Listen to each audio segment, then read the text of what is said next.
4 years ago, on the TED stage, I announced a company I was working with at the time called Odeo.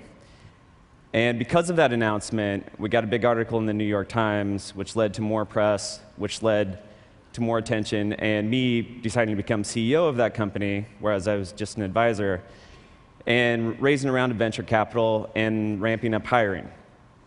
One of the guys I hired was an engineer named Jack Dorsey. And a year later, we were trying to decide which way to go with Odeo. Jack presented an idea that he'd been tinkering around with for a number of years that was based around sending simple status updates to friends. We were also playing with SMS at the time at Odeo, so we kind of put two and two together. And in early 2006, we launched Twitter as a side project at Odeo.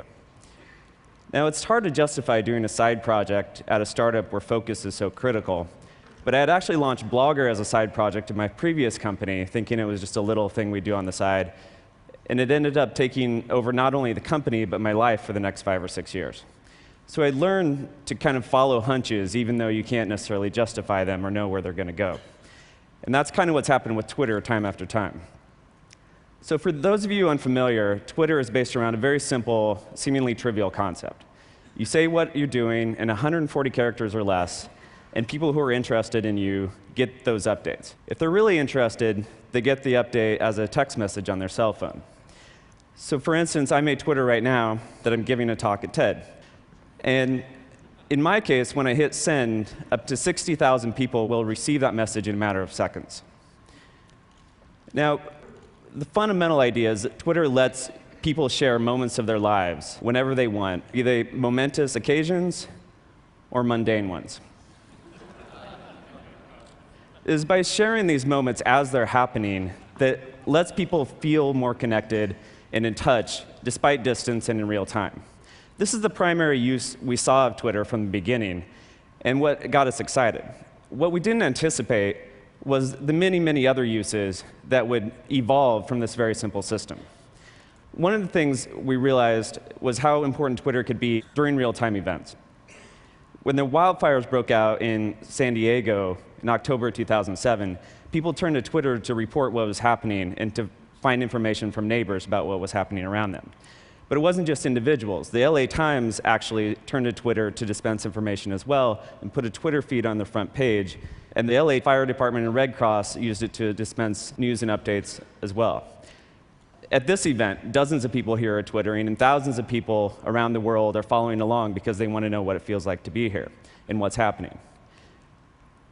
Among the other interesting things that have cropped up is many things from businesses, from marketing and communications and predictable things to an insanely popular Korean barbecue taco truck that drives around LA and twitters where it stops, causing a line to form around the block.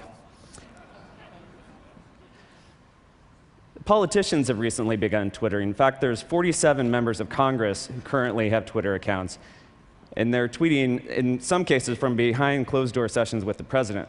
In this case, this guy's not liking what he's hearing. The president himself is our most popular Twitter user, although his tweets have dropped off as of lately, while Senator McCain's have picked up,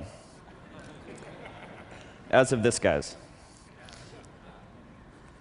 Twitter was originally designed as pretty much a broadcast medium. You send one message, and it goes out to everybody, and you receive the messages you're interested in.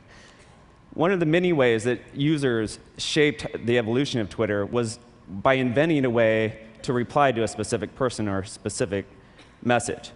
So this syntax, the @username that Shaquille O'Neal is using here to reply to one of his fans, was completely invented by users. And we didn't build it into the system until it already became popular, and then we made it easier.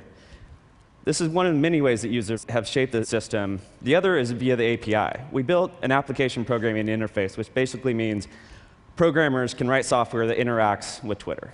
We currently know about over 2,000 pieces of software that can send Twitter updates and interfaces for Mac, Windows, your iPhone, your BlackBerry, as well as things like a device that lets an unborn baby Twitter when it kicks, or a plant Twitter when it needs watered.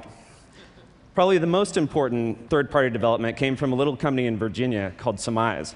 Surmise built a Twitter search engine.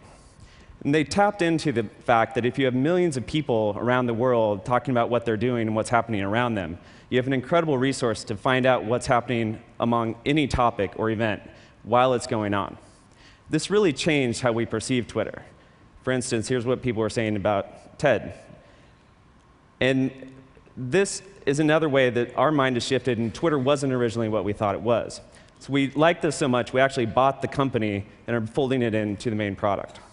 And this is not only lets you view Twitters in different ways, but it introduces new use cases as well. One of my favorite is what happened a few months ago when there was a gas shortage in Atlanta. Some users figured out that they would Twitter when they found gas, where it was, and how much it cost, and then append the keyword ATL gas, which let other people search for that and find gas themselves.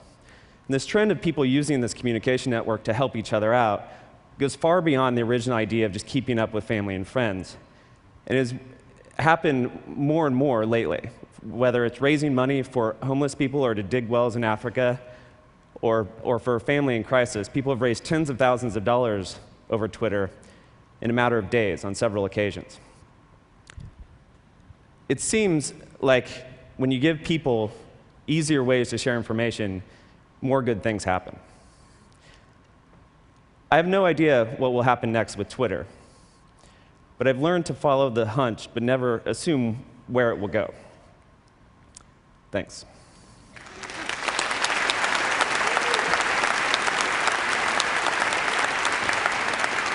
We're not quite done yet. So look, if we could have this screen live. This is actually the most terrifying thing that any speaker can do after they've been to an event. It's totally intimidating. So this would be the Twitter search screen. So we're going to just type a couple of random words into Twitter. For example, Evan Williams. Evan Williams, give people more good ways to share information and follow your hunch at TED. Currently listening to Evan Williams. Currently listening to Evan Williams. Oh, Evan Williams is just dying on stage here at TED. Worst talk ever. Nice, thanks. Just kidding. So, it's like. But literally, in the 8 minutes he was talking, there's about 50 tweets already came on the talk, and so he'll see every aspect of it, of the reaction, the fact that Barack Obama is the biggest Twitterer, the fact that it came out of TED. I don't think there's any other way of getting instant feedback that way. So you have built something very fascinating, and it looks like its best times are still ahead of it. So thank you very much, Evan. Thank you. It was really interesting.